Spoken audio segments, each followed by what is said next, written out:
भारत में दार्शनिक चिंतन की परंपरा। यह हमारे लिए अत्यंत गौरव की बात है कि सदियों पूर्व जब विश्व के अधिकांश देश अज्ञान के अंधकार से घिरे हुए आदिवासियों जैसा जीवन बिता रहे थे, तब हमारी इस भारत भूमि पर ज्ञान के अनेक दीप जगमगा रहे थे। ज्ञान के इन दीपों को प्रज्वलित करने वाले हमारे मनीषी केवल सामान्य घटनाओं का कारण ही नहीं ढूंढते थे, कभी तो जीवन की मूल समस्याओं जैसे सुख दुख, जीवन मृत्यु एवं जगत का भी कारण ढूंढते थे और इस तरह सत्य की खोज करते थे। सत्य की खोज की उनकी इस जिज्ञासु प्रवृत्ति ने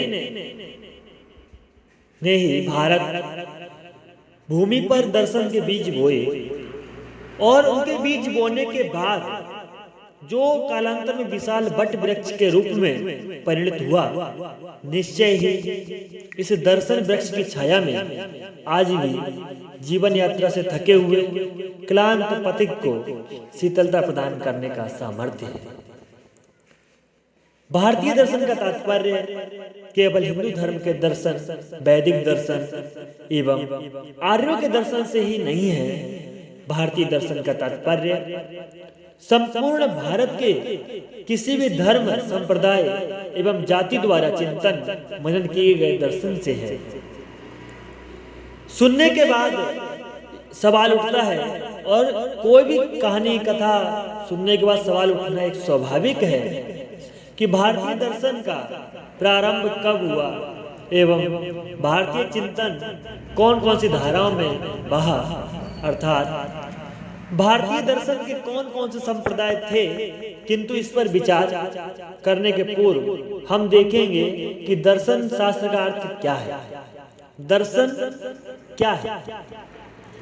कहते हैं दृश्यति अनेन इति दर्शनम, अर्थात जिसके द्वारा देखा जाए वह दर्शन है।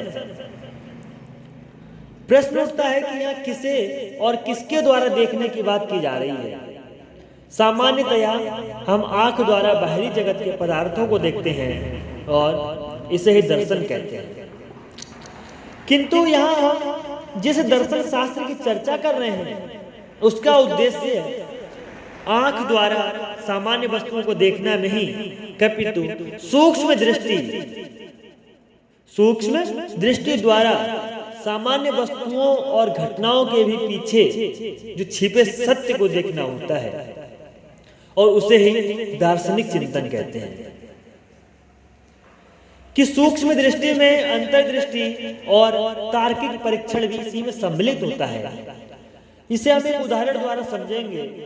मान लीजिए हम अपनी आंखों से किसी को मरते देखते हैं, किसी को मरते हुए सभी प्रायः देखते हैं, वह मृत्यु का सामान्य दर्शन हुआ।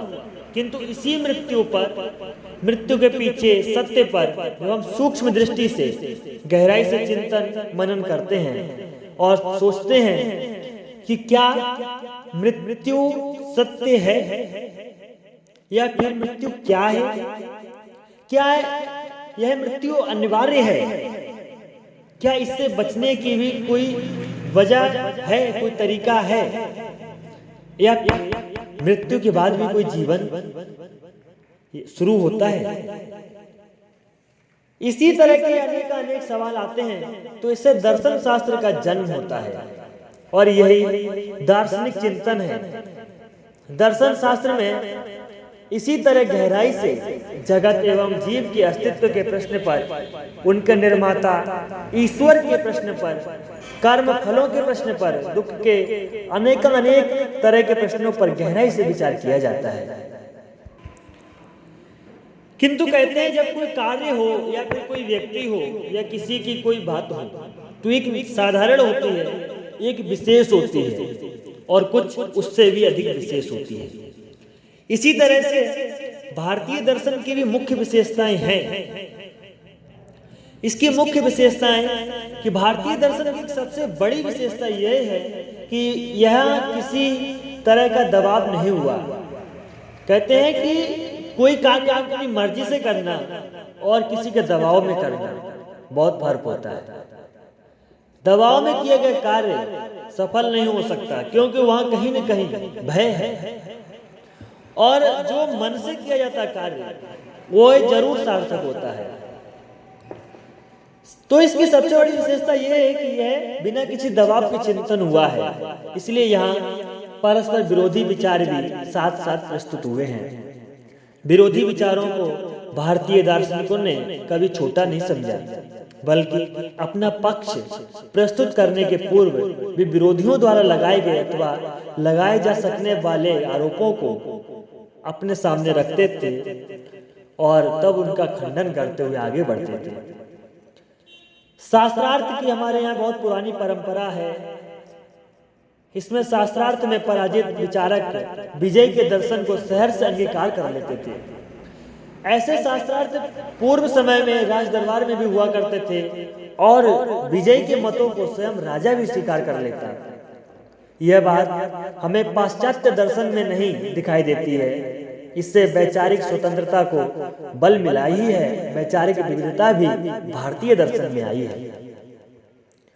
प्रायः सभी का जीवन एक असमंजस में रहता है। कहते हैं कि मोक्ष क्या है? कि भारतीय दर्शन की मुख्य विशेषता यह है कि यहाँ दार्शनिक केवल जिज्ञासा की तृप्ति के लिए दार्शनिक चिंतन नहीं करता। जीव, जगत, ईश्वर आदि की सत्ता पर विचार वह केवल इनके विषय में अपने अज्ञान को दूर करने के लिए नहीं करता। वास्तविकता में इसके द्वारा वह जिस सत्य का साक्षात्कार करता है उसे जीवन में उतारना भी चाहता है। दर्शन उसके लिए जीवन दर्शन है, जो उसे सत्य की जानकारी ही नहीं देता, सत्य की उपलब्धि भी कराता है। एक होता है जानकारी देना, एक होता है जानकारी के साथ उस चीज को या उस ज्ञान को उपलब्ध करा देना। तो दार्शनिक शास्त्र जो है वो उपलब्ध भी कराता है। जैसे मृत्यु के उपयुक्त उदाहरण को ही लें, यहाँ पर मृत्यु पर चिंतन करने वाला दार्शनिक यह भी चिंतन करता है कि किस प्रकार मृत्यु को पार कर अमृत की ओर बढ़ा जा सकता है। बृहदारण्यकोपनिषद में लिखा है कि याज्ञवल्क्य मुनि जब अपनी पत्नी मैत्रेयी को उसके हिस्से को धन देने लगते हैं तो वह पूछती है, क्या इस धन से मैं अमर हो जाऊंगी? किंतु कोई भी धन से अमर कैसे हो सकता है? इसीलिए ऋषि ने ना कह दिया। जब ऋषि ने ना कह दिया तो वह कहती है, यदि मैं इस धन से अमर नहीं हो सकती तब इसको लेकर मैं क्या करूंगी? मुझे तो आप वह ज्ञान दीजिए जिससे अमर हुआ जा सके। भारतीय दर्शन ने केवल इस जन्म में आने वाली मृत्यु से ही नहीं बल्कि अगले जन्म में होने वाली मृत्युओं से और इस तरह संपूर्ण जन्म मरण के चक्र से ही मुक्ति का आश्वासन दिया है और इसे ही मोक्ष कहा गया है। सभी चाहते हैं मोक्ष को पाना, किंतु वास्तविकता में कुछ लोगों को यही नहीं पता होता है मोक्ष क्या है। वस्तुतः मोक्ष विषयक चिंतन ही समस्त भारतीय दर्शन की धुरी है। सारे भारतीय दर्शनों का लक्ष्य मुक्ति की प्राप्ति है, एकमात्र चार्वाक दर्शन को छोड़कर। चार्वाक दर्शन के बारे में हम बाद में बात करेंगे। फिलहाल अभी हम पाश्चात्य दर्शन से तुलना करके देखें तो पश्चिम का दर्शन जिसे फिलॉसफी कहते हैं, फिलॉसफी, भारतीय दर्शन से ही यही अंतर दिखता है। फिलॉसफी का उद्देश्य केवल सत्य की खोज है, बुद्धि द्वारा रहस्य का अनावरण करना और जीवन के जगत के संबंध में विशुद्ध ज्ञान प्राप्त करना। यह बात फिलॉसफी के शाब्दिक अर्थ ज्ञान के प्रति प्रेम से भी स्पष्ट होती है। इसके विपरीत भारतीय दर्शन को जीता है, यह उसके लिए जीवन शैली या विधि है। किंतु यहाँ हमें याद रखना चाहिए कि समूचे पाश्चात्य दर्शन पर हम यह आरोप नहीं लगा सकते कि यहाँ दर्शन का लक्ष्य केवल ज्ञान पाशा को तृप्त करना रहा है। जैसा कि अनेक भारतीय विद्वान प्रायः रट लगाते हैं, महान यूनानी दार्शनिक सुकरात ने सद्गुण को जानना ज्ञान का लक्ष्य बताया था, किंतु ज्ञान से उनका तात्पर्य बौद्धिक ज्ञान नहीं था, बल्कि सत्य के प्रति आत्मा की आंख का खुलना था। इसी तरह प्लेटो के लिए भी दर्शन शास्त्र आत्मा का परिवर्तन था। वह कहते थे कि केवल दार्शनिक ही नित्य तथा अपरिवर्तन को समझने में सामर्थ्य है, और जो अनेक तथा परिवर्तनशील के प्रदेश से विचरते हैं वे दार्शनिक नहीं हैं, क्योंकि आत्मा के अस्तित्व में विश्वास किसी को होता है और किसी को नहीं होता है, किंतु अधिकांश भारतीय दर्शन आत्मा के अस्तित्व में विश्वास रखते हैं, जो शरीर से पृथक है, अजर अमर है, जो मनुष्य का वास्तविक मैं है। अपने इस वास्तविक स्वरूप को जानकर अर्थात आत्मा को प्राप्त कर मनुष्य मोक्ष की प्राप्ति कर सकता है।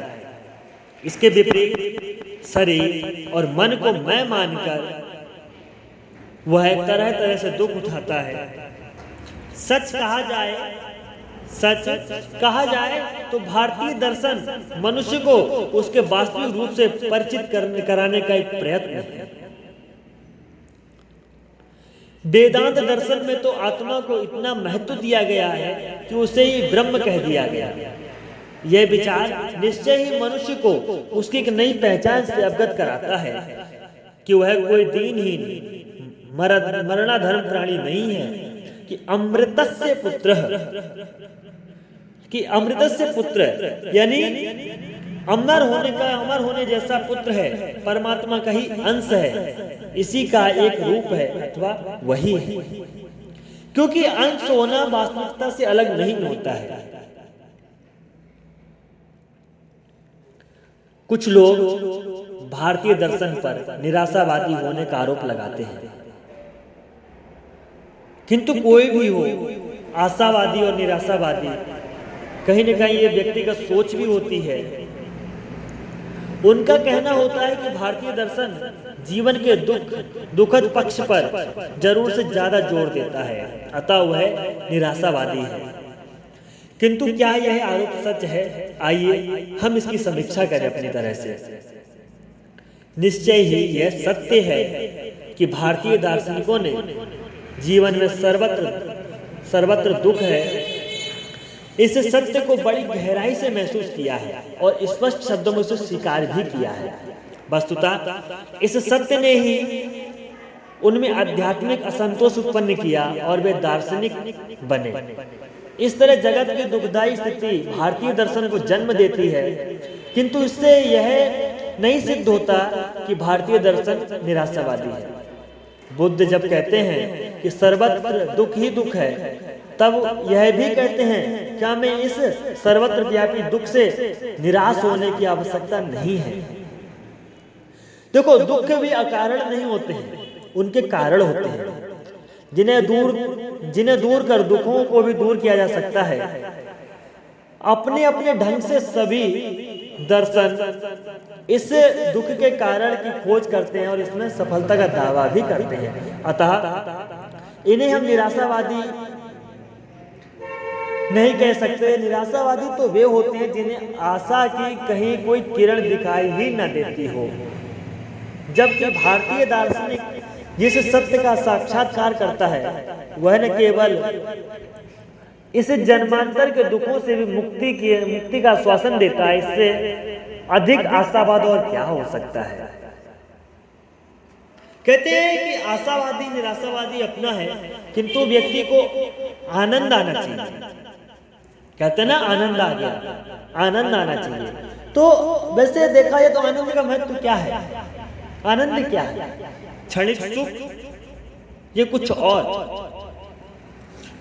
भारतीय दर्शन मुक्ति में न केवल सभी प्रकार के दुख, भय, संदेश आदि से मुक्ति की बात करता है, वरन उस आनंद की प्राप्ति की भी आशा दिलाता है जो असीम है, असीमित है, नित्य है, जिसके सामने न केवल सांसारिक दुख किंतु सांसारिक सुख भी तुच्छ हो जाते हैं। उपनिषदों ने ब्रह्मा को आनंद स्वरूप कहा है, जिसे जान लेने पर विद्वान किसी से भयभीत नहीं होते। आनंदो ब्रह्मणो विद्वान न बिभेति कदाचना। जो विद्वान आनंदित होने पर ब्रह्म को पाते हैं, ये ब्रह्म को आनंदित समझते हैं, ब्रह्म से आनंदित होते हैं, जो ब्रह्म को जान लेते हैं, आनंद स्वरूप को जान लेते हैं, वह विद्वान किसी से भयभीत नहीं होते। कुछ लोग कहते हैं कि कर्म फल मिलता है या नहीं, तो कर्म फल पर विश्वास है या नहीं। भारतीय दर्शन एक और विषय में एक मत है, वह है कर्म फल। कर्म फल का सिद्धांत, जिसके अनुसार कर्म अपना समुचित फल अवश्य देते हैं। आप गलत करोगे तो आपके साथ गलत होगा, आप सही करोगे तो आपके साथ सही होगा ही होगा। किंतु मानना यह है कि क्या वास्तविक में कर्म फल होता है, यह सिर्फ ये एक धारणा है। क्योंकि कर्म से मुक्त कोई भी नहीं होता है। जो जैसा कर्म करता है उसको वैसा फल मिलता ही है। लेकिन ये अपनी व्यक्तिगत धारणा है कि लोग क्या मानते हैं, विश्वास रखते हैं या नहीं रखते। कर्म फल का सिद्धांत, जिसके अनुसार कर्म अपना समुचित फल अवश्य देते हैं। जो जैसा बोता है वैसा काटता है, यह एक अटल सत्य है। बबूल बोकर आम की आशा करना व्यर्थ है। हमारी वर्तमान उपलब्धि, चाहे वह सुखदायी हो या दुखदायी, हमारे भूत के कर्मों का ही फल होता है। और भविष्य में हम जो पाने जा रहे हैं उसका निर्धारण हमारे वर्तमान में कर्म करेंगे। हम आज क्या कर रहे हैं, इसी का फल हमें भविष्य में मिलेगा। चंद भौतिकवादी दार्शनिकों को छोड़कर शेष सभी भारतीय दार्शनिक, चाहे वे वैदिक हो या अवैदिक, कर्म फल के सिद्धांत पर गहरी आस्था दिखाते हैं। जैन और बौद्ध दर्शन यद्यपि ईश्वर के अस्तित्व को जगत के निर्माता के रूप में नहीं मानते, पर कर्म फल के सिद्धांत पर पर्याप्त मानते हैं। उनका मत है कि कर्म फलों में इतनी शक्ति होती है कि वह फल अपने कर्म के अनुसार स्वयं दे ही देते हैं। भारतीय दर्शन का यह सिद्धांत मनुष्य मात्र को आशा का संदेश देता है। यह हमें एक और जहां अपनी वर्तमान परिस्थितियों को पूर्व कर्मों का फल कहकर सहने का सामर्थ्य देता है, वहीं वर्तमान में हमें अच्छे कर्म करने के लिए प्रेरित भी करता है। क्योंकि वर्तमान में जो करेगा वही भविष्य में पाएगा। भारतीय दर्शन का कर्म फल का सिद्धांत न केवल इस जीवन को, कभी तो मृत्यु के बाद के जीवन को भी संभालने का संदेश देता है। क्योंकि इस सिद्धांत के अनुसार कर्म फल मृत्यु के साथ ही समाप्त नहीं हो जाते, वे मृत्यु के बाद भी जीवात्मा के साथ लगे रहते हैं और अगले जन्म में जीव के सुख दुख का हेतु बनते हैं। कर्म फल का यह सिद्धांत एक तरह से दुष्कर्म करने वाले को चेतावनी भी देता है कि अपने बुरे कर्मों से मृत्यु के बाद भी वह नहीं बचेगा, भी अवश्य अपना उस फल भोगेंगे। इस तरह वह पुनर्जन्म में आस्था उत्पन्न करता है। पुनर्जन्म कहाँ है, क्यों है, कैसे है, ये अलग बात है। किंतु जिधर भी है, जहां भी होगा, आपको अपने पूर्व के किए हुए कर्मों का फल जरूर मिलेगा। जीवन में दुख होता है ना, उसका कारण क्या होता है? उसका कारण अविद्या।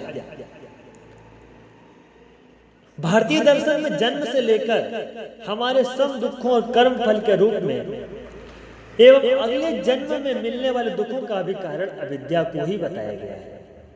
वैदिक अवैदिक सभी दर्शन इस विषय में एक मत है कि अविद्या ही सभी दुखों की जड़ है। गौतम बुद्ध जो है जरा मरण यानी दुख के हेतु की खोज में कार्यकरण की 12 कड़ियों की जो एक श्रृंखला पाते हैं, उसमें अंतिम अविद्या को बताते हैं।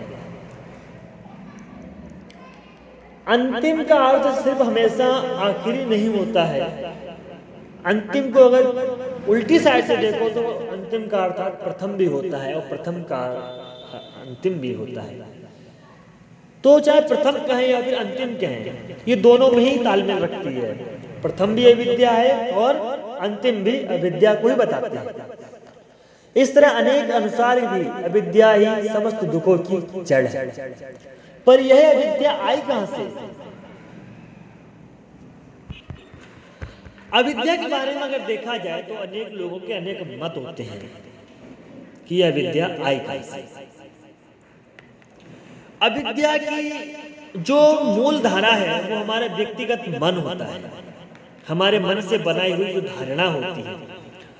हमें किसी के बारे में पूर्ण ज्ञान नहीं है, किंतु फिर भी हम किसी के प्रति या किसी के ज्ञान के प्रति जो अपनी धारणा लगाते हैं, जो अपनी मानसिक सोच बनाते हैं, वह कहीं ना कहीं अविद्या का ही कार्य करती है। क्योंकि अविद्या मतलब पूर्ण ज्ञान ना होना, और जब पूर्ण ज्ञान नहीं होता है तो कहते हैं अधूरा ज्ञान बड़ा खतरनाक होता है। फिर भी इस अविद्या की बात पे हम आगे बात करेंगे। फिलहाल अविद्या जो है, क्या उसका नाश करना संभव है या नहीं? अविद्या को अनादि होने के बाद भी इसको अनंत नहीं मान सकते, क्योंकि अनंत वो होता है जिसका कोई अंत ना हो। किंतु विद्या अथवा ज्ञान के द्वारा अविद्या का नाश हो सकता है, क्योंकि मुक्ति जो है ज्ञान से मिलती है। बंधन का कारण अज्ञान, अविद्या है। इसी प्रकार उपनिषदों का कथन है कि ऋते ज्ञाना न मुक्ति, अर्थात ज्ञान के बिना मुक्ति नहीं है। एक अन्य स्थान पर भी कहा गया है कि ज्ञान देव मुक्ति ही, अर्थात ज्ञान से मुक्ति मिलती है। किंतु यह ज्ञान क्या है? ज्ञान क्या है? निश्चय ही इस विषय में भारतीय दार्शनिकों में मतभेद है, क्योंकि शंकर का अद्वैत दर्शन इसे आत्मा और परमात्मा कहता है। क्योंकि परमात्मा और आत्मा की एकता, दोनों का एकता का ज्ञान कहता है। तो सांख्य दर्शन इसे पुरुष, जीवात्मा और प्रकृति के वास्तविक स्वरूप का ज्ञान मानता है। बौद्ध दर्शन में ज्ञान का अर्थ चार आर्य सत्यों के ज्ञान से है, जबकि जैन दर्शन में ज्ञान का तात्पर्य द्रव्य के वास्तविक स्वरूप के ज्ञान से है। न्याय दर्शन में तत्व ज्ञान का अर्थ प्रेमियों, पदार्थों तथा प्रमाणों के ज्ञान से लिया गया है। यहाँ बताते हैं कि भारतीय दर्शन में ज्ञान का मतलब कोरा ज्ञान अथवा शाब्दिक ज्ञान नहीं है। प्रत्येक दर्शन मुक्ति की प्राप्ति हेतु व्यवहारिक मार्ग भी बतलाता है। यह पूर्णतः नैतिक मार्ग है। भारतीय दार्शनिक मोक्ष हेतु चित्त की शुद्धि आवश्यक बताते हैं, जो एक ऐसे योगी को ही उपलब्ध हो सकती है जो जितेंद्रिय हो। इसे जैन विचारक जिन्न कहते हैं, जिसने शंकर के शब्दों में न केवल इस लोक के कपितु परलोक के भी समस्त भोगों को त्याग कर दिया हो। जैन और बौद्ध दर्शन के शब्दों में जो सम्यक कर्म करता, अथवा गीता के शब्दों में निष्काम कर्मी उसी को कहते हैं। वस्तुतः यह ज्ञानी ही है जो मनुष्य को सम्यक कर्म अथवा निष्काम कर्म करने को प्रेरित करता है और इस तरह उसे मुक्ति दिलाता है। किंतु यह तभी संभव है जब व्यक्ति अनीति से बचे और नीति के मार्ग पर चले। देखें तो धर्म और दर्शन में समन्वय भारतीय दर्शन केवल बौद्धिक व्यायाम के लिए प्रस्तुत नहीं हुआ है। इसका लक्ष्य मोक्ष प्राप्ति और धर्म का लक्ष्य भी मुक्ति की प्राप्ति है। इसलिए हम भारतीय धर्म और दर्शन में गहरा संबंध देखते हैं। यहाँ प्राय सभी धर्म दार्शनिक विचार रखते हैं। जैन धर्म, बौद्ध धर्म क्रमशः जैन और बौद्ध दर्शन की आधारशिला पर खड़े हुए हैं, वहाँ हिंदू धर्म वेद, उपनिषद और वेदांत दर्शन से अनुप्राणित। इससे एक बड़ा लाभ यह हुआ है कि भारतीय धर्मों को बौद्धिक आधार मिला है, उसे रूढ़िवादिता मिली है। बौद्धिक आधार पर उसे रूढ़िवादिता के चंगुल से मुक्ति मिली। जहां कहीं धर्म में रूढ़िवादिता रही हो, वहां इसका कारण निश्चय ही धर्मावलंबियों एवं धर्म के पंडितों पुरोहितों में दार्शनिक दृष्टि का अभाव रहा है। भारतीय दर्शन तत्व विषयक सैद्धांतिक चर्चा की उपेक्षा उसकी अनुभूति महत्वपूर्ण मानी गई है, किंतु इसका मतलब यह नहीं है कि प्रमाण शास्त्र और तर्क शास्त्र को महत्व नहीं दिया गया अथवा उस पर गंभीर विचार नहीं हुआ है। सच तो यह है कि प्रत्येक भारतीय दर्शन की अपनी ज्ञान मीमांसा रही है और सबने सत्य की खोज में प्रमाणों पर गंभीरता से विचार किया है। इससे भारतीय तर्क शास्त्र भी अत्यंत समृद्ध हुआ है। न्याय दर्शन तो मुख्यतः तर्क शास्त्र ही है, पर यह भी सत्य है भारतीय दर्शन में तर्क शास्त्र एवं प्रमाण मीमांसा का उद्देश्य उस ज्ञान की प्राप्ति रहा है जो मोक्ष की प्राप्ति कराए। जीवन में प्राय सभी चीज का वर्गीकरण होता है, ऐसा ही भारतीय दर्शन का भी है। भारतीय दर्शन के वृक्ष में अनेक शाखाएं प्रारंभिक काल से ही रही हैं।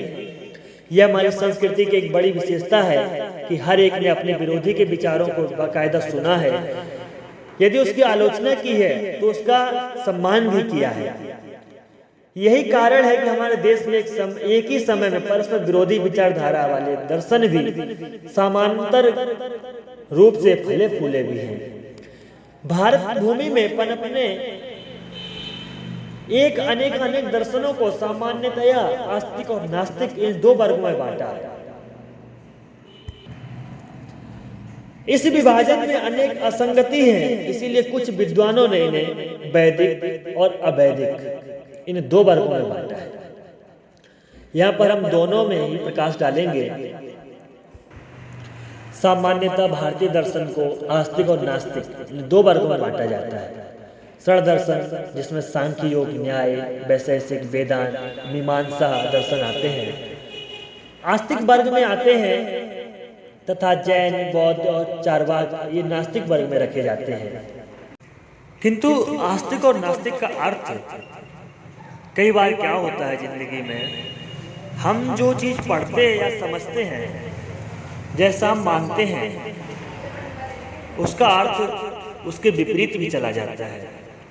तो सबसे पहले हमें समझना चाहिए कि आस्तिक और नास्तिक का अर्थ क्या है। सामान्यतया आस्तिक का अर्थ ईश्वर में विश्वास रखने वाले और नास्तिक का अर्थ ईश्वर में विश्वास न रखने वाले से लिया जाता है। किंतु भारतीय दर्शन के सभी आस्तिक दर्शन ईश्वर के अस्तित्व को स्वीकार करते हों या नास्तिक अस्वीकार करते हों, ऐसी बात नहीं है, क्योंकि यहाँ आस्तिक और नास्तिक का अर्थ दूसरा है। यहाँ मनु की परिभाषा कि नास्तिको वेद निंदकः, इसी के आधार पर नास्तिक उसे कहा गया जो वेद निंदक है अथवा जो वेद की प्रामाणिकता स्वीकार नहीं करता। इसके विपरीत आस्तिक वह है जो वेदों का भक्त है और इस तरह वेदों की प्रामाणिकता को स्वीकार करता हो। इस तरह भारतीय दर्शन में वेद विरोधी नास्तिक और वेद समर्थक आस्तिक कहलाएंगे। यहाँ बताते हैं कि सांख्य और मीमांसा दर्शन ईश्वर को नहीं मानने के बाद भी आस्तिक वर्ग में रखे जाते हैं, क्योंकि वे वेदों की प्रामाणिकता को बहुत अच्छे से स्वीकार करते हैं। यहाँ एक अन्य दृष्टि से पाणिनि ने आस्तिक और नास्तिक की परिभाषा दी है।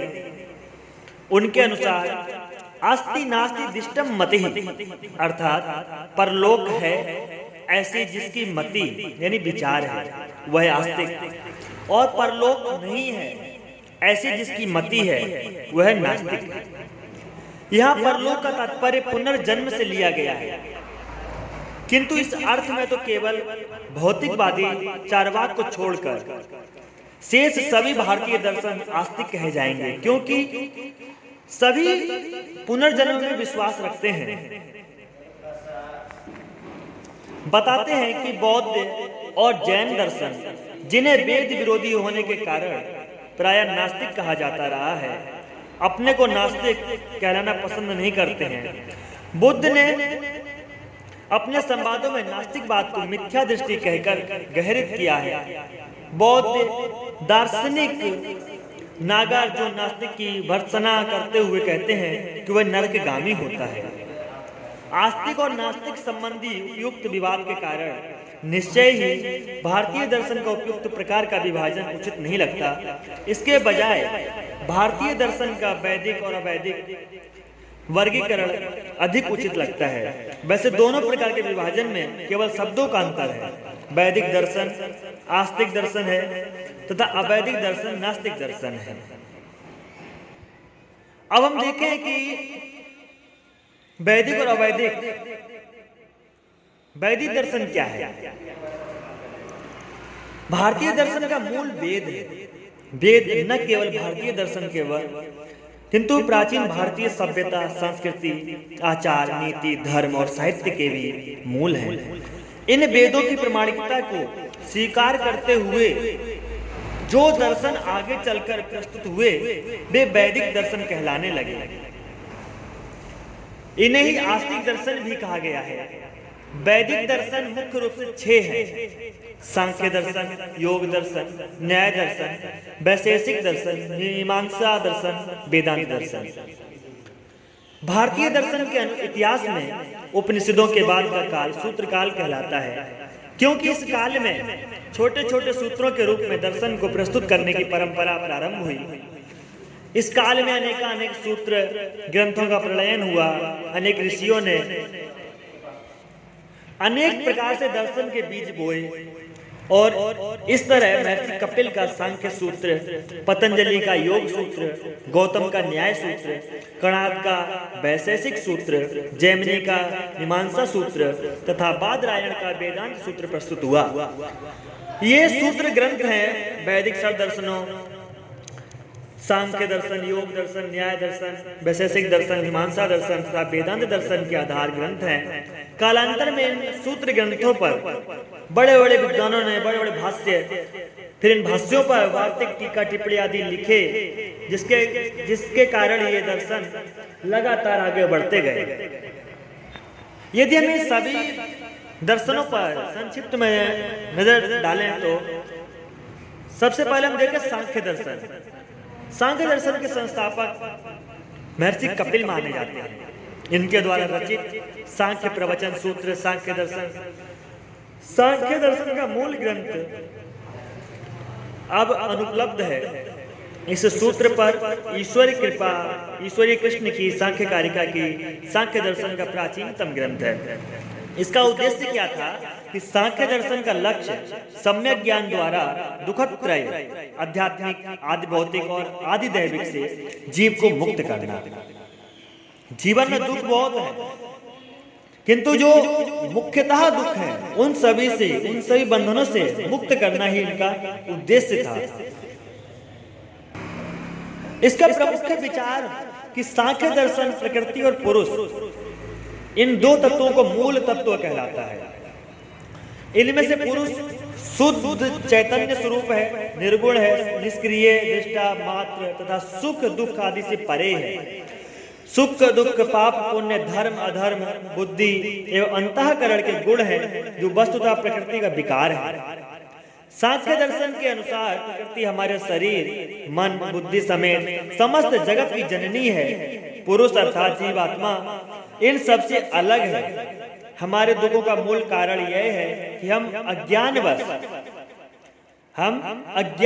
मन, बुद्धि, अहंकार और शरीर को जो प्रकृति है, मैं यानी आत्मा मान बैठते हैं बिना आत्मज्ञान के, और फिर तरह तरह के दुख भोगते रहते हैं।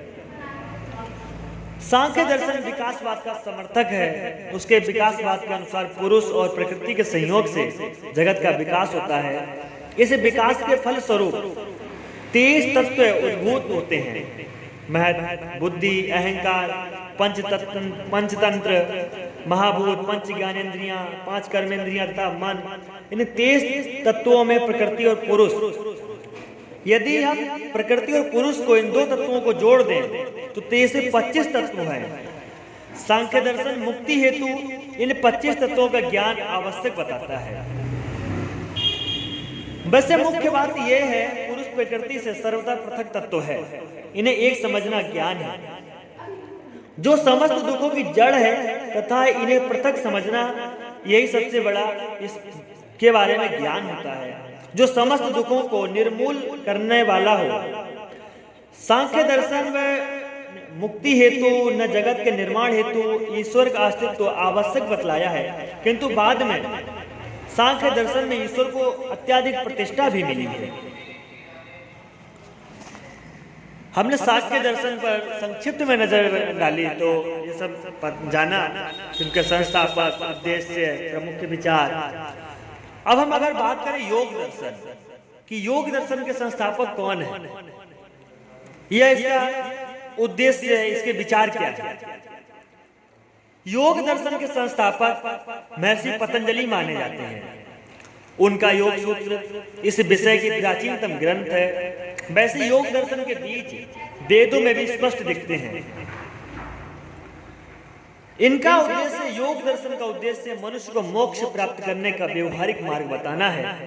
वह सांख्य दर्शन की तत्व मीमांसा केवल इस अंतर के साथ स्वीकार करता है कि तत्व 25 न होकर, जो अभी हमने जाने थे कि 23 तत्व और 2 प्रकृति और पुरुष यानी 25, किंतु योग दर्शन कहता है कि 25 न होकर के 26 तत्व हैं। एक तत्व और बढ़ाया योग दर्शन ने, वह 26वां तत्व ईश्वर है। ईश्वर वह तत्व है जो ध्यान करने में, ध्यान में बड़ा सहायक होता है। वैसे इनके मुख्य विचार, वैसे तो योग का अर्थ जोड़ना होता है, पर योग दर्शन में योग का अर्थ आत्मा का प्रकृति से वियोग बताया गया है। योग का अर्थ समाधि भी कहा गया। वैसे योग समाधि में सहायक भी होता है। योग दर्शन में बंधन का कारण अविद्या को बताया जाता है, जिसके कारण चित्त की विभिन्न वृत्तियों से आत्मा घिर जाती है और चंचल चित्त को ही मैं मानने लगती है। और इस तरह नाना प्रकार के दुख उठाते हुए योग इन चित्त वृत्तियों के निरोध का व्यवहारिक मार्ग बताता है सिर्फ योग दर्शन। अष्टांग योग, कई बार सभी ने सुना होगा कि अष्टांग योग, किंतु अष्टांग योग क्या है? यह योग दर्शन द्वारा मुक्ति हेतु बताया गया क्रियात्मक प्रयत्न है। इसके 8 अंग हैं: यम, नियम, आसन, प्राणायाम, प्रत्याहार, धारणा, ध्यान, समाधि। सबसे पहले आता है यम। यम अर्थात अहिंसा, सत्य, अस्तेय, ब्रह्मचर्य और अपरिग्रह, ये 5 यम। अब नियम क्या है? कि नियम भी 5 हैं कि शौच, संतोष, तप, स्वाध्याय और ईश्वर प्रणिधान। आसन, ध्यान के लिए सुख पूर्वक बैठने का सही तरीका क्या होता है? आसन ही होता है। ध्यान के लिए बैठेंगे तो आप अगर एक आसन बैठ सकेंगे तो सबसे अच्छा और आसान तरीका होता है। प्राणायाम, श्वास प्रश्वास की गति पर नियंत्रण करना ही प्राणायाम होता है। प्रत्याहार, अपनी इंद्रियों को अपने बस में रखना, किंतु रखना सभी चाहते हैं, रख नहीं सकते, रख नहीं पाते। इसका कारण कहीं न कहीं हमारे अंदर योग की कमी होती है। उसके कारण ही ऐसा होता है। योग के माध्यम से हम अपनी इंद्रियों को अपने बस में कर सकते हैं। धारणा, चित्त को देश विशेष ध्येय में बांधना धारणा होती है। हम अपने अनुसार किसी के प्रति कुछ धारणा बनाएं, उसको कुछ संबंध में बांधें या किसी संबंध से आजाद करें, वो एक धारणा ही होती है। अब बात करते हैं कि ध्यान, कि ध्येय में वृत्ति का एक सा बने रहना ही ध्यान है। बाहर संसारी जगत में क्या हो रहा है, क्या नहीं हो रहा है, जब आपको इस चीजों से फर्क पड़ना बंद हो जाए, आप कहीं बैठे हैं, आप ध्यान के लिए बैठे हैं और बाहर कुछ खटपट हो रही है, कुछ भी हो रहा है, आपको उस चीज से कोई फर्क ना पड़े, ये ध्यान ही होता है। और ध्यान से भी आगे एक शब्द आता है कि समाधि। कि समाधि क्या है? मन को समस्त विक्षेप से हटाकर एकाग्र करना, जिससे चित्त की समस्त वृत्तियां रुक जाएं और चित्त आत्मा में लीन हो जाए, वही समाधि है। और इसी समाधि के बाद मोक्ष की प्राप्ति होती है। और इसी को योग दर्शन को सेश्वर सांख्य भी कहा गया है। सेश्वर सांख्य। हम अब देखें अगर न्याय दर्शन, कि न्याय दर्शन क्या है, इसके संस्थापक क्या है, मुख्य विचार क्या है, उद्देश्य क्या है। तो न्याय दर्शन के महर्षि गौतम इनके संस्थापक हैं, जिसका न्याय सूत्र इस दर्शन का मूल ग्रंथ है। भारतीय दर्शनों में न्याय दर्शन काफी लंबे समय तक जीवंत बना रहा है। 12वीं शती एवं उसके बाद न्याय दर्शन पर कुछ नए ढंग से विचार हुआ। इसके बाद का दर्शन नव्य न्याय और 12वीं शती के पहले का दर्शन प्राचीन न्याय के नाम से भी प्रसिद्ध है। नव्य न्याय में गंगेश उपाध्याय तत्व चिंतामणि के रचयिता सर्व प्रमुख हैं। यदि हम इनके मुख्य विचारों की बात करें तो न्याय दर्शन में यथार्थ ज्ञान की प्राप्ति के साधन को प्रमाण कहा गया है। प्रमाण के 4 प्रकार बताए गए हैं कि प्रत्यक्ष, अनुमान, उपमान और शब्द। प्रत्यक्ष, अनुमान, उपमान और शब्द। प्रमाण के द्वारा जो विषय जाने जाते हैं वे प्रमेय हैं। प्रमेय 12 हैं, जैसे आत्मा, शरीर, 5 ज्ञानेंद्रियां, अर्थ, बुद्धि, मन, अंतःकरण, प्रवृत्ति, दोष, प्रत्ययभाव, पुनर्जन्म, फल, दुख की इच्छा की पूर्ति, न होने वाला क्लेश, अपवर्ग, इस तरह से 12 प्रमेय हैं। इनके उद्देश्य अन्य दर्शनों के समान न्याय दर्शन का भी लक्ष्य, विशेषकर प्राचीन न्याय का उद्देश्य दुखों से मुक्ति का मार्ग ढूंढना ही है। न्याय दर्शन के अनुसार मुक्ति तत्व ज्ञान से अर्थात उपयुक्त 12 प्रमेयों के ज्ञान से मिलती है। तत्व ज्ञान में मिथ्या ज्ञान नष्ट होता है, जिससे दोष अर्थात राग, द्वेष नष्ट होते हैं। द्वेष के नष्ट होने से प्रवृत्ति नष्ट होती है और प्रवृत्ति के नष्ट होने से जन्म नहीं होता। जन्म ही तो सारे दुखों की जड़ है। पुनः जन्म का ना होना ही मोक्ष कहलाता है। न्याय दर्शन में शरीर से आत्मा को सर्वथा पृथक बताया गया है। अविद्या के कारण उसका शरीर से संयोग होता है, वह तरह तरह से दुख उठाती है। मोक्ष के बाद शरीर हमेशा के लिए छूट जाता है, निःश्रेयसः की अवस्था है। मुक्त आत्मा सभी प्रकार के सुखों आनंद से भी रहित ये आत्मा होती है। मुक्ति, अभय और अमृत पद है। न्याय दर्शन में कर्म फल के सिद्धांत में भी पूरा विश्वास व्यक्त किया गया है। यहाँ जगत के रचयिता तथा कर्म फलदाता के रूप में ईश्वर को भी स्वीकार किया गया है। यदि हम संक्षिप्त में नजर देखें कि वैशेषिक दर्शन क्या है, तो वैशेषिक दर्शन के संस्थापक महर्षि कणाद हैं। उनका वैशेषिक सूत्र इस दर्शन शास्त्र का मूल ग्रंथ है। जिस तरह सांख्य दर्शन के साथ योग का नाम जुड़ा है, उसी तरह न्याय के साथ वैशेषिक का नाम जुड़ा हुआ है। दोनों ही वस्तुवादी हैं। दोनों को पर आत्मा, मोक्ष और ईश्वर संबंधी विचार लगभग समान ही हैं। दोनों में अंतर यह है कि न्याय दर्शन जहां प्रमाण मीमांसा और अधिक ध्यान देता है, वहां वैशेषिक दर्शन प्रमेय के विश्लेषण पर अपना ध्यान केंद्रित करता है। इनका मुख्य विचार जो है पदार्थ, यानी वैशेषिक दर्शन के अनुसार प्रमेय 7 पदार्थ है।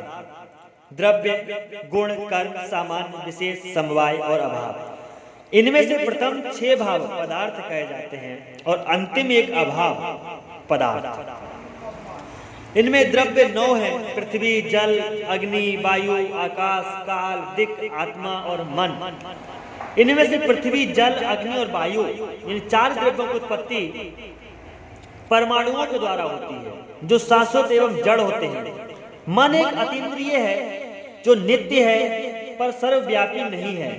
आत्मा शाश्वत अनंत सर्वव्यापी है। ये चेतना की सभी अवस्थाओं का आश्रय है। आकाश, देश और काल ये नित्य एवं अप्रत्यक्ष द्रव्य है। इनके गुण क्या हैं? ये द्रव्यों में पाए जाते हैं। ये 24 हैं: रूप, रस, गंध, स्पर्श, शब्द, संख्या, परिणाम, पृथक्त्व, संयोग, विभाग, परत्व, अपरत्व, द्रवत्व, स्नेह, बुद्धि, सुख, दुख, इच्छा, द्वेष, प्रियत्व, गुरुत्व, संस्कार, धर्म तथा अधर्म इत्यादि। इनके कर्म भी ये भी द्रव्यों में ही पाया जाता है। कर्म 5 प्रकार के होते हैं: उत्प्रेक्षण, अवप्रेक्षण, आकुंचन, प्रसारण, गमन।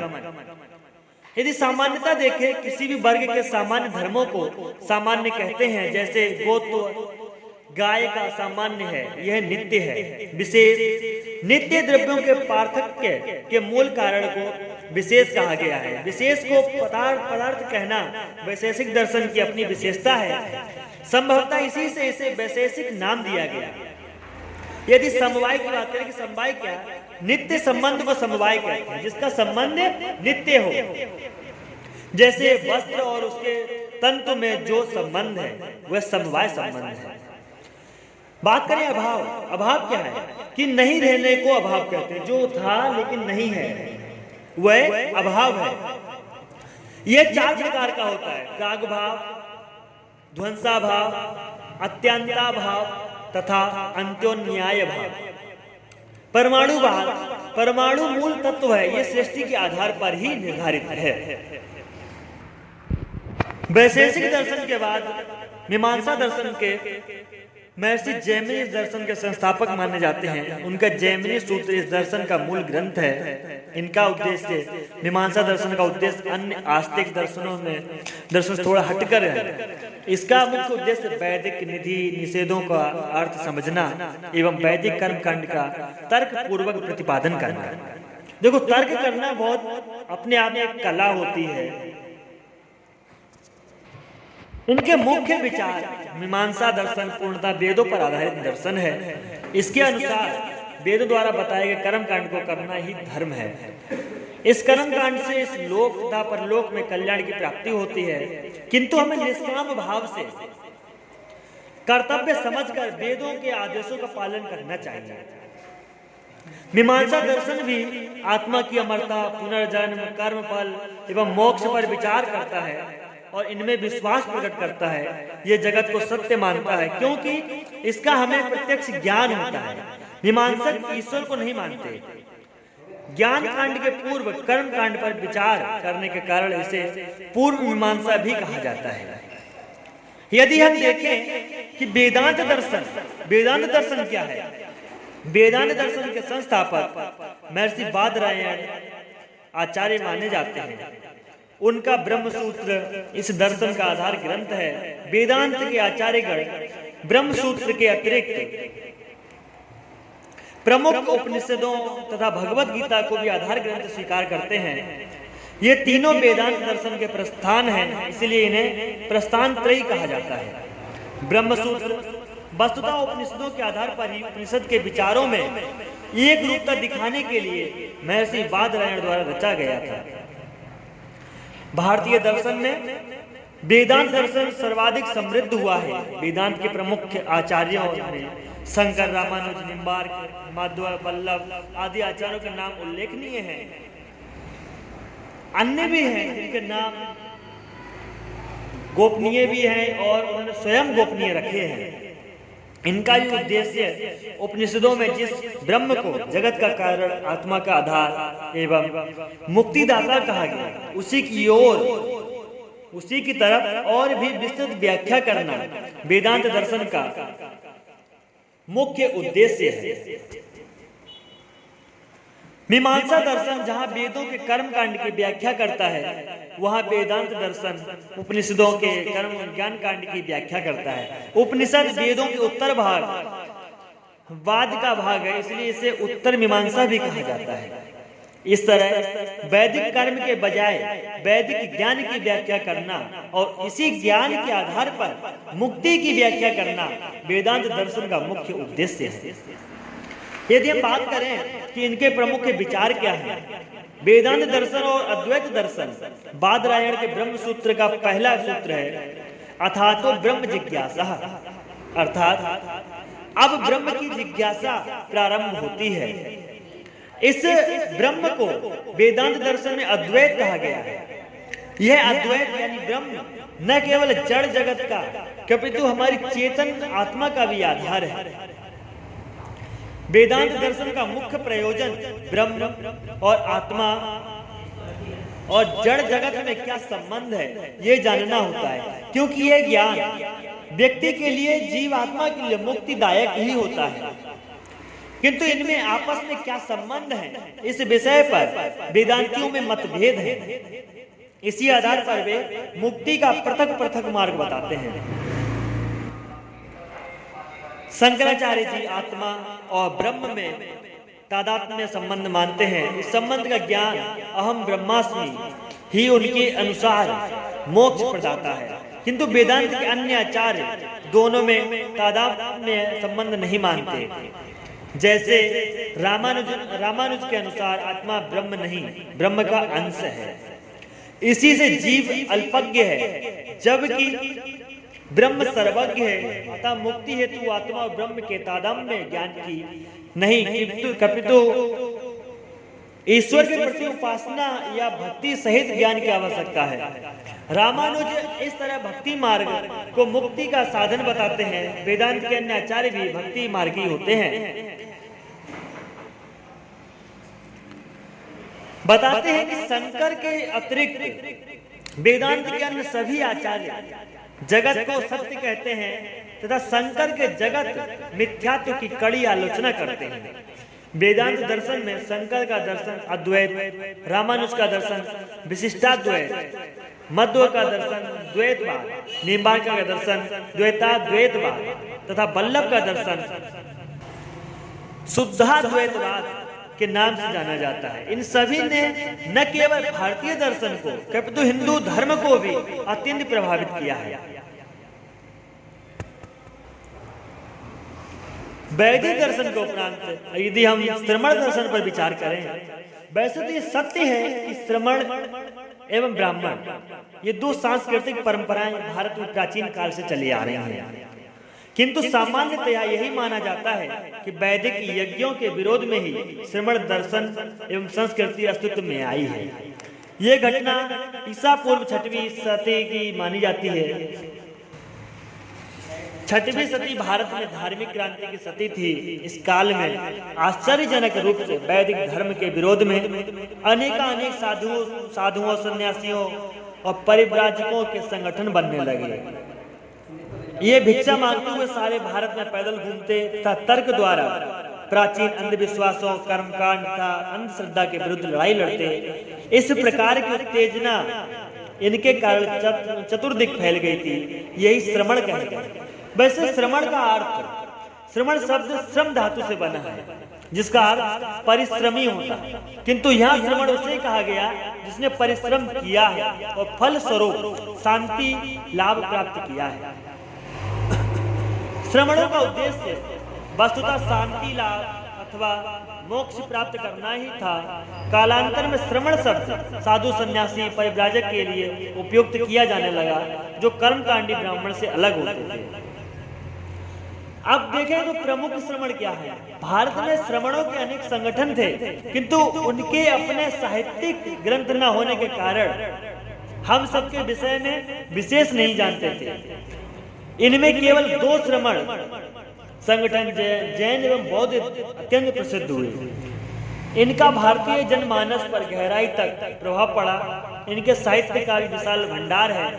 अन्य श्रमणों ने के विषय में हमें इनके ही ग्रंथों से जानकारी मिलती है। आगे हम जैन, बौद्ध तथा अन्य श्रमण संप्रदायों के मतों की चर्चा करेंगे, पर उसके पूर्व श्रमण का ब्राह्मण अर्थात वैदिक दर्शन से क्या विरोध है, इस पर थोड़ा चर्चा करें। श्रमण दार्शनिकों का वैदिक दर्शन से बहुत विरोधी भाव भी रहा है। कई बार वेदों के द्वितीय भाग ब्राह्मण में जिस यज्ञ की देवताओं को प्रसन्न करने के लिए स्थापना की गई थी, कालांतर में उसका प्रचलन अति तक पहुंच गया। इन यज्ञों में दो मुख्य बुराई थी। एक तो यज्ञ अत्यंत खर्चीले हो गए थे। यज्ञ में हवन हेतु यजमान को तरह तरह की सामग्री एकत्र करनी पड़ती थी, जिनका खर्च आम आदमी वहन नहीं कर सकता था। दूसरे, यज्ञ में दी जाने वाली बलि से हिंसा अत्यंत बढ़ गई। हालांकि वैदिक ऋषि कहते थे कि यज्ञ की हिंसा नहीं होती, किंतु जनमानस समझने लग गया था कि पुरोहित वर्ग यज्ञ के नाम से निरीह पशु हत्या अपनी क्षुधा पूर्ति हेतु की करता है। अतः यह हिंसा भी लोगों को करने लगी थी, लोग इसका विरोध करने लगे थे। वर्णाश्रम व्यवस्था, ब्राह्मणों की वर्णाश्रम व्यवस्था का भी श्रमण विरोध करते थे। इस काल में ब्राह्मणों का वर्चस्व था। शूद्रों की दशा अत्यंत हीन बताते हैं। उनके लिए मुक्ति का कोई मार्ग नहीं था। श्रमण इनका विरोध करते थे, तो शूद्रों को भी मुक्ति का अधिकारी कहते थे। बुद्ध का कथन जाति मत पूछ, आचरण पूछ सभी श्रमणों को स्वीकार्य था। श्रमण दर्शन की प्रसिद्धि का यह एक बड़ा कारण था। किंतु वर्ण व्यवस्था के समान ब्राह्मणों की आश्रम व्यवस्था को भी श्रमण महत्व नहीं देते थे। जब कि ब्राह्मण की जो आश्रम व्यवस्था थी उसमें अनेक भाई समाज के लोग अनेक लोग भंडारा ग्रहण करें, जहाँ पे कोई ठहरने का। आश्रम का तो अर्थ ही होता है जहाँ पे सभी को आश्रय मिले। किंतु यह व्यवस्था फिर भी वर्णाश्रम लोगों को पसंद नहीं थी, क्योंकि कुछ व्यक्तिगत मतभेद के कारण वर्णाश्रम व्यवस्था को ये लोग विरोध की भावना से देखने लगे। उसके बाद देवी देवताओं तथा ईश्वर का विरोध करने पे आ गए। श्रमण ब्राह्मणों के विभिन्न देवी देवताओं का विरोध करने लगे थे। इसी तरह सृष्टि के किसी रचयिता ईश्वर को, जो जीवों को उनके कर्म अनुसार फल देता है, वो भी श्रमण नहीं मानते थे। यदि हम जैन दर्शन की बात करें तो जैन दर्शन के संस्थापक, वैसे तो ये जैन दर्शन अत्यंत पुराना दर्शन है, जिसके संस्थापक ऋषभ देव माने जाते हैं। किंतु जैन श्रमण संघ के रूप में इसे संगठित करने का, इसे प्रसारित और प्रचारित करने का पूरा श्रेय 6वीं शताब्दी के महावीर स्वामी को है। वे जैन धर्म के 24वें तीर्थकर माने जाते हैं। इनका उद्देश्य अन्य दर्शनों के समान जैन दर्शन का भी उद्देश्य मुक्ति प्राप्त करना ही है। इसके लिए पहले वह बंधन पर विचार करता है। जैन दर्शन के अनुसार शरीर ग्रहण करना ही बंधन है। इनके मुख्य विचार, किंतु हम शरीर ग्रहण क्यों करते हैं? जैन धर्म के अनुसार इसमें पूर्व जन्म के फल हेतु कारण होते हैं। वे कर्म फल ही जीव की ओर उद्गल जड़ द्रव्य को आकर्षित करते हैं, जिससे जीव शरीर धारण करता है और इस तरह बंधन ग्रस्त हो नाना प्रकार के दुख उठाना, वह हमारे व्यवहारिक जीवन की सारी स्थितियां तथा शरीर का रूप रंगाकार, आयु, ज्ञान, पुनर्जन्म कृत कर्मों के कारण ही प्राप्त होता है। यही अगर बौद्ध दर्शन की बात करें तो बौद्ध दर्शन के संस्थापक गौतम बुद्ध थे। संसार के प्राणियों को दुख के सागर में तैरते देखकर उन्होंने दुख के कारण ही खोज हेतु गृह त्याग कर संन्यास धारण किया। दुख के कारण की खोज के बाद उसे जनमानस में प्रसारित करने का उन्होंने बीड़ा उठाया और लाखों दुखी लोगों को निर्वाण मुक्ति का मार्ग बताया। उनके द्वारा दी गई शिक्षा ही बौद्ध श्रमण दर्शन का आधार बन गई। इधर अहेतुवादी सिद्धांत को मानने वाले श्रमणों के संप्रदाय के संस्थापक पूरनकशस थे। समता वे ब्राह्मण थे। पूर्ण ज्ञान होने के कारण ही उन्हें पूरन कहा जाता था। इनका सिद्धांत पूरनकशस बौद्ध दर्शन के हेतुवाद के विरोधी माने जाते हैं। बौद्ध दर्शन का हेतुवाद कर्म फल आवश्यक रूप से मिलते हैं, इस बात पर बल देता है। इसके विपरीत पूरनकशस का मत है कि मनुष्य चाहे अच्छे कर्म करे या बुरे, उसे उसका समुचित फल मिले, ये आवश्यक नहीं है।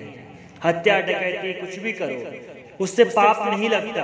न ही दान, दम, संयम में किसी प्रकार का पुण्य है। इसके सिद्धांत को अक्रियावाद भी कहा गया है। कुछ विद्वानों का मत है कि पूर्ण कश्यप के दर्शन को सही रूप से प्रस्तुत नहीं किया गया है। यदि पूर्ण कश्यप का उपयुक्त प्रकार का हेतुवादी दर्शन होता तो तत्कालीन भारतीय समाज में उन्हें इतना सम्मान नहीं मिलता। संभवतः वे इस मत के समर्थक रहे होंगे कि आत्मा निष्क्रिय होती है, किसी भी प्रकार के कर्म इसे प्रभावित नहीं कर सकते, चाहे अच्छे हो या बुरे। कुछ लोग इसकी तुलना सांख्य दर्शन से करते हैं, जहां पुरुष आत्मा को निष्क्रिय कहा गया है। नियतिवादी आजीवक श्रमण संप्रदाय के प्रमुख नेता के रूप में मस्करी पुत्र कौसाल का नाम प्रसिद्ध है। प्रारंभ में ये महावीर स्वामी के चेले थे, किंतु बाद में महावीर स्वामी से कुछ वैचारिक मतभेद होने के कारण ये आजीवक संप्रदाय से जुड़ गए और उसके प्रमुख नेता बन गए। कहते हैं कि मस्करी इनके पिता का नाम था, इसी से ये मस्करी पुत्र कहे जाते हैं। एवं एक गौशाला में इनका जन्म हुआ था, इसलिए गौशाल भी कहे जाते हैं। बौद्ध धर्म ग्रंथ के अनुसार आजीवक नियतिवादी होते हैं। नियतिवादी होने का मतलब है यह स्वीकार करना कि प्रत्येक घटना का, चाहे वह सुखद हो या दुखद, कारण नियति ही है। संसार के सभी प्राणी नियति के हाथ के खिलौने हैं। प्राणी अपनी इच्छा, अपनी शक्ति एवं अपने बल और पराक्रम से कुछ नहीं कर सकता। चाहे वह विद्वान हो या मूर्ख, उसे नियतिगत दुखों का भार उठाना ही पड़ता है। नियति को प्रमुखता देने के कारण आजीवक कर्म फल के सिद्धांत में विश्वास नहीं रखते। उनके अनुसार दुख का कोई कारण नहीं होता, अतः सत्कर्म करके हम दुखों का अंत नहीं कर सकते। अंत कर्म करना व्यर्थ है, अंत में कर्म करना ही व्यर्थ मानते हैं। आजीवक वस्तुतः शांतिवादी के समर्थक थे।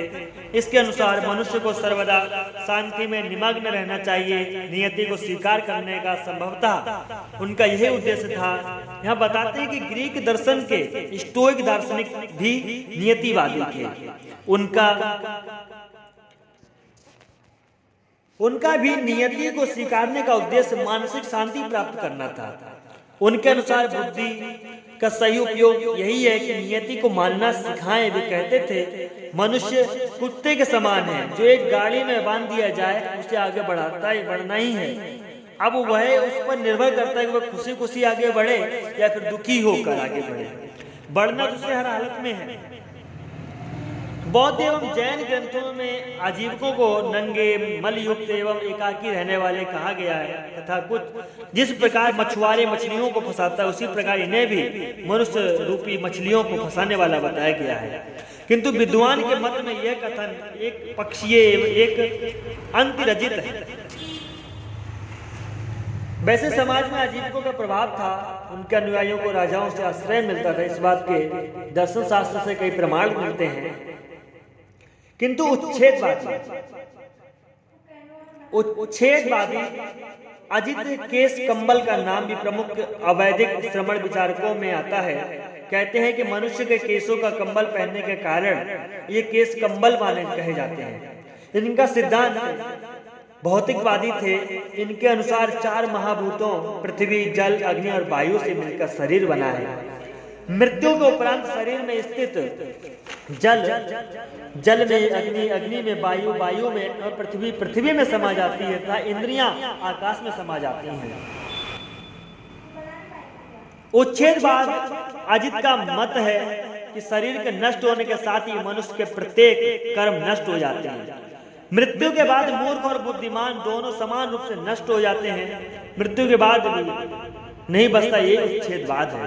यदि नैतिक विचार देखें, हमने अभी देखा कि अजित के अनुसार प्रत्येक कर्म मृत्यु को उपरांत समाप्त हो जाते हैं। इसका मतलब है कि हम पाप करें या पुण्य कर्म करें, इससे कोई फर्क नहीं पड़ता। वे कहते हैं पुण्य कर्म करने का कोई सुफल नहीं है, माता पिता की सेवा करने का भी कोई फल नहीं मिलता। पाप पुण्य, सत्य असत्य, ज्ञान, यज्ञ, दान, होम आदि बातें झूठी हैं। ये उनका व्यक्तिगत मत है। किंतु किसी का भी व्यक्तिगत मत यह आवश्यक नहीं कि हर कोई माने, ये उनका व्यक्तिगत विचार था। यही अगर हम अकृतावादी। अकृतावादी बौद्ध धर्म ग्रंथ के अनुसार प्रकृत कात्यायन की भी एक तीर्थकर थे। वे किसी धार्मिक संस्था के नेता भी थे तथा उनका समाज में सम्मानजनक स्थान था। कात्यायन उनका गोत्र नाम था, प्रकुब्ध संभवतः उनका नाम था, अथवा अत्यंत क्रोधी होने के कारण वे प्रकुब्ध कहे जाते हैं। प्रकुब्ध के अनुसार 7 कार्य अकृत हैं, अर्थात उन्हें किसी ने नहीं बनाया, जैसे पृथ्वी, जल, तेज, वायु, सुख, दुख, जीवन। कहीं कहीं 7 की जगह 6 कार्यों को बताया गया। सुख और दुख के स्थान पर आकाश को एक काय माना गया है। यदि हम संशयवादी की बात करें, बेल्ट के पुत्र संजय की गिनती भी अवैदिक श्रमण भिक्षुओं में होती है। बेल्ट के पुत्र संजय बुद्ध के समय कालीन थे, संभवतः उनसे कुछ बड़े थे। ऐसा माना जाता है कि वे बौद्ध भिक्षु सारिपुत्ता मौद गल्यायान के गुरु भी थे। संजय संशयवादी थे क्योंकि वे प्रत्येक अस्तित्व में संदेह करते थे, जैसे परलोक है अथवा परलोक नहीं है। ये दोनों ही प्रश्न संजय की दृष्टि में संशयात्मक हैं। इनका हाँ में उत्तर नहीं दिया जा सकता। संजय ने उनके संशय इनकार को 4 प्रकार में कहा। परलोक है, परलोक नहीं है, परलोक है और नहीं भी है, परलोक ना है और ना नहीं है। कुछ विद्वानों का कहना है कि संजय को प्रयुक्त 4 संशय इनकार ही जैन दर्शन के सप्त भंगनीय तथा अनेकांतवाद के आधार पर है। संजय समस्त ज्ञान का निराकरण करते थे। इसके उत्तर में डॉक्टर राधाकृष्ण का विचार है कि केवल शांति की प्राप्ति के लिए जिज्ञासा तक ही वे अपने को मर्यादित रखना चाहते थे। इस तरह संजय के संशयवाद का प्रमुख लक्ष्य शांति की प्राप्ति है, किंतु संशयवादी होने के कारण निश्चय ही अन्य श्रमणों के समान वे भी कर्म फल में विश्वास नहीं रखे रहे होंगे। अनेक दर्शन देखे अभी हमने, जितने भी थे सभी के बारे में थोड़ा संक्षिप्त में थोड़ा सबके बारे में व्याख्या किया। अब दर्शन एवं धर्म हम पहले ही बता चुके हैं कि दर्शन का कि दृश्यते अनेन दर्शनम। दर्शन क्या है कि दृश्यते अनेन दर्शनम, जिसका अर्थ कि सूक्ष्म दृष्टि से गूढ़ सत्य की खोज करना और ऐसे सत्य की खोज करना जो चराचर जगत के पीछे छिपा हुआ है। क्योंकि दर्शन शास्त्र न केवल सत्य की खोज करता है, अपितु यह भी बताता है कि सत्य ही हमारी मुक्ति का हेतु है।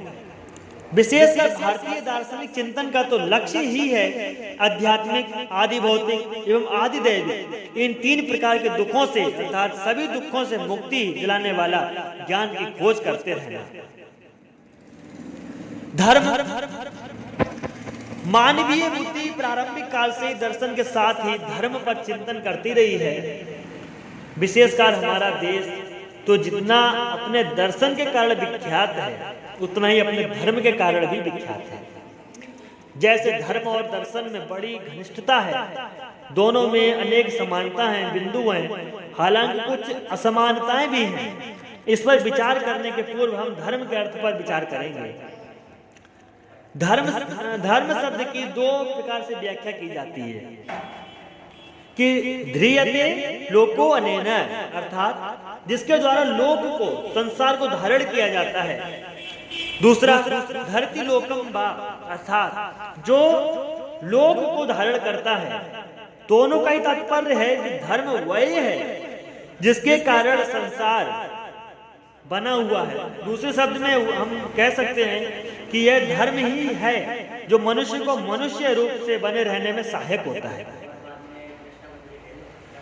इस तरह धर्म मनुष्यता का, हमारी असीमता का आधार है। ऐसे सब कार्य जो हमें पशुत्व की ओर जाने से बचाते हैं, जो हमें मानवीय गरिमा प्रदान करते हैं, वह सब धर्म ही है। कहते हैं हमारे किसी कार्य से दूसरे को पीड़ा ना हो, दुख ना हो, उससे बड़ा कोई धर्म नहीं होता है। यदि हम बात करें समानता की, दर्शन और धर्म दोनों की कुछ समस्याओं में समानता है। ईश्वर का अस्तित्व, आत्मा का स्वरूप, आत्मा की अमरता, पुनर्जन्म, मानव जीवन का उद्देश्य एवं लक्ष्य, कुछ ऐसे सामान्य विचार हैं जिन पर दोनों ही विचार करते हैं। दूसरे शब्दों में दर्शन और धर्म की विषय वस्तु मिलती जुलती है। यदि हम बात करें असमानता, दर्शन और धर्म की समस्या में समानता का मतलब यह नहीं है कि दोनों की प्रत्येक समस्या एक ही है। दर्शन शास्त्र की कई ऐसी समस्याएं भी हैं, जैसे ज्ञान मीमांसा की समस्या, जिनका धर्म के लिए कोई महत्व नहीं है। हमारे ज्ञान के स्रोत इंद्रिय अनुभव अथवा बुद्धि है, इससे धर्म को कोई मतलब नहीं होता। इसके अलावा दर्शन और धर्म की समस्याओं के स्वरूप में भी अंतर है। दर्शन की समस्याएं जहां सैद्धांतिक होती हैं, वहां धर्म की समस्याएं मुख्यतः व्यवहारिक होती हैं। दोनों जिन विविध विधियों से इन समस्याओं पर विचार करते हैं, उनमें भी अंतर है। दर्शन शास्त्र प्रायः वैज्ञानिक विधि अपनाता है, वह आगमन, निगमन तथा तर्क और प्रयोग के द्वारा भी चिंतन करता है। इसके विपरीत धर्म मुख्य रूप से श्रद्धा और विश्वास की चीज है, अतः धर्म की विधियां भावना प्रधान होती है। परम तत्व की खोज में समानता, दर्शन शास्त्र हो या धर्म हो, दोनों कहीं न कहीं परम तत्व की खोज करते हैं। तो इन दोनों में वास्तविकता में क्या समानता है या नहीं? यदि है समानता तो क्या समानता है, या फिर क्या असमानता है, ये दोनों जाने। धर्म और दर्शन दोनों ही सृष्टि के आधार के रूप में ही परम तत्व की खोज करते हैं, और असमानता इस परम तत्व की प्रकृति या स्वरूप के संबंध में दोनों में अंतर है। धर्म अध्यात्म में प्रधान होता है, वह परम तत्व या मूल तत्व को प्रायः ईश्वर का नाम देता है, किंतु दार्शनिक इस संबंध में पर्याय मतभेद रखते हैं। दर्शन का इतिहास बताता है कि दार्शनिकों ने इसका अलग अलग स्वरूप बताया है। कुछ ने अवश्य से आध्यात्मिक स्वरूप वाला कहा, पर कई ऐसे भी हैं जिसे भौतिक स्वरूप वाला कहते हैं। ऐसे भौतिकवादी किसी ईश्वर की सत्ता को स्वीकार नहीं करते, फिर वे दार्शनिक जो इसे आध्यात्मिक कहते हैं ईश्वर को मानते हैं। ऐसा नहीं है, जो ईश्वर को मानते भी हैं उनका ईश्वर धर्म के ईश्वर से पर्याय भेद रखता है। इसके अतिरिक्त दोनों में एक अंतर यह भी है कि दर्शन परम तत्व की खोज करता है, प्रायः बौद्धिक संतुष्टि के लिए भी करता है। दर्शन परम तत्व की खोज प्रायः बौद्धिक संतुष्टि के लिए करता है, जबकि धर्म आध्यात्मिक संतुष्टि के लिए परम तत्व की खोज करना चाहता है। वैसे भारतीय दार्शनिकों का लक्ष्य केवल बौद्धिक संतुष्टि कभी नहीं रहा है। कहते जीवन छोटा हो या बड़ा, अच्छा हो या बुरा, किंतु हर किसी को अपने जीवन उच्च बनाना चाहिए या बनाने की कोशिश भी करते हैं। तो उच्च जीवन का लक्ष्य, मनुष्य उच्च प्रकार का जीवन व्यतीत करने की लालसा से धर्म की ओर बढ़ता है, क्योंकि सामान्य मनुष्यों को धर्म ही उच्च मूल्यों एवं नैतिकता की शिक्षा देता है। बताते हैं कि धर्म के समान दर्शन भी मूल्य, नैतिकता तथा उच्च जीवन की बात करता है। विशेषकर हमारे भारतीय दार्शनिकों का उद्देश्य तो केवल मोक्ष की प्राप्ति करना ही नहीं रहा है। वैसे पाश्चात्य दर्शन में भी सुकर्ता, प्लेटो जैसे ग्रीक दार्शनिक तथा मध्ययुगीन ईसाई दार्शनिक और समकालीन आस्तिकवादी एवं मानवतावादी जैसे दार्शनिकों ने भी मानव कल्याण को दर्शन का उद्देश्य माना है। इस प्रकार हम देखते हैं कि दर्शन और धर्म दोनों ही ये मनुष्य और समाज को ऊंचा उठाने में मदद के कारगर है। अब इनमें असमानता क्या है? क्योंकि जहां समानता होती है वह कहीं न कहीं कुछ असमानता भी होता है। दर्शन और धर्म का लक्ष्य तो एक ही है, किंतु इस लक्ष्य की प्राप्ति के तरीके दोनों के अलग अलग हैं। धर्म अपने लक्ष्य को प्राप्ति में क्रिया को अधिक महत्व देता है, जबकि दर्शन चिंतन को अधिक महत्व देता है। पूजा पाठ प्रार्थना आदि धर्म के अंग बन जाते हैं, जबकि दर्शन में बौद्धिक चिंतन की ही प्रधानता बनी रहती है। दार्शनिक का दृष्टिकोण संवेगहीन एवं तटस्थ रहता है, जबकि धार्मिक व्यक्ति में भक्ति भावना की प्रबलता होती है। देखें तो धर्म और दर्शन परस्पर एक दूसरे के पूरक होते हैं, दर्शन और धर्म। किंतु कैसे? इस प्रकार हम देखते हैं कि दर्शन और धर्म में जहां कुछ समानताएं हैं वहां कुछ असमानताएं भी हैं, किंतु ये असमानताएं ऐसी नहीं हैं कि हम उन्हें एक दूसरे का विरोधी कह सकें। वस्तुतः उन्हें एक दूसरे के पूरक कहना अधिक उपयुक्त है। दर्शन के लिए धर्म इसलिए लाभकारी है क्योंकि दर्शन जहां केवल विचारों तक सीमित है, वहां धर्म क्रियात्मक रूप से आध्यात्मिक मूल्यों को प्राप्त करता है। धर्म ही दर्शन को सार्थक बनाता है। दूसरी ओर धर्म के लिए भी दर्शन का महत्व कम नहीं है। यह दर्शन ही है जो धर्म को बौद्धिक आधार प्रदान करता है। वस्तुतः प्रत्येक धर्म को यह बौद्धिक आधार अवश्य मिलना चाहिए, क्योंकि इसके अभाव में ही धर्म में अंधविश्वास पनपता है, जिससे धर्म में षड्यंत्र पैदा होती है। धर्म आचार है तो दर्शन उसे सही दिशा देने वाला विचार है। वस्तुतः धर्म सही अर्थों में तभी लाभदायक है जब उसका दार्शनिक दृष्टिकोण में चिंतन किया जाए। दर्शन और धर्म की परस्पर पूरकता पर बल देते हुए श्री अरविंद जी कहते हैं, एक धर्म जो दार्शनिक सत्यों की अभिव्यक्ति नहीं है, अंधविश्वास या रूढ़िवादी के स्तर पर उतर आता है, और एक दर्शन जो धार्मिक चेतना से जीवन ग्रहण नहीं करता, एक योद्धा प्रकाश है, क्योंकि वह स्वयं को व्यवहार में नहीं उतरवा सकता।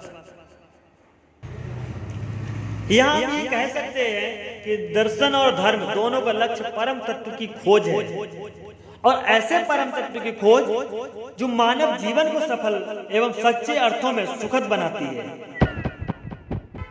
यदि इस खोज में दर्शन और धर्म के साथ जो हमारा दर्शन शास्त्र और धर्म शास्त्र है, यदि इस खोज दोनों की खोज के साथ विज्ञान का भी सहयोग रहे तो निश्चित रूप से यह खोज अधिक आसान और अधिक लाभदायक हो सकती है।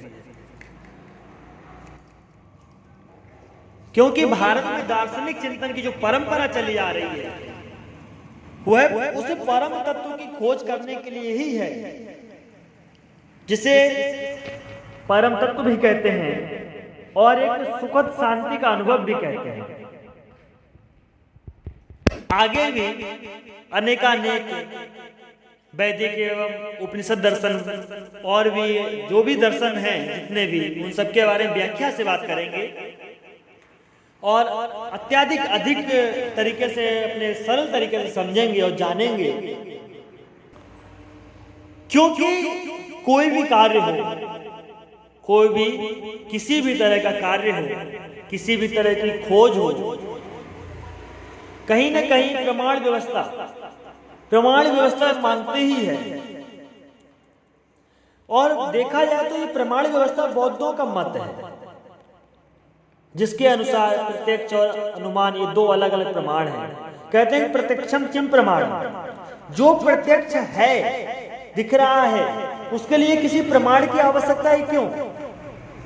प्रमाण उसके लिए जरूरी होता है जो न दिखे, जिसके बारे में हम कह सकते हैं लेकिन देख नहीं सकते, किंतु जो प्रत्यक्ष सामने है उसके लिए कभी भी प्रमाण की आवश्यकता नहीं होती, क्योंकि प्रत्यक्षम किम प्रमाण।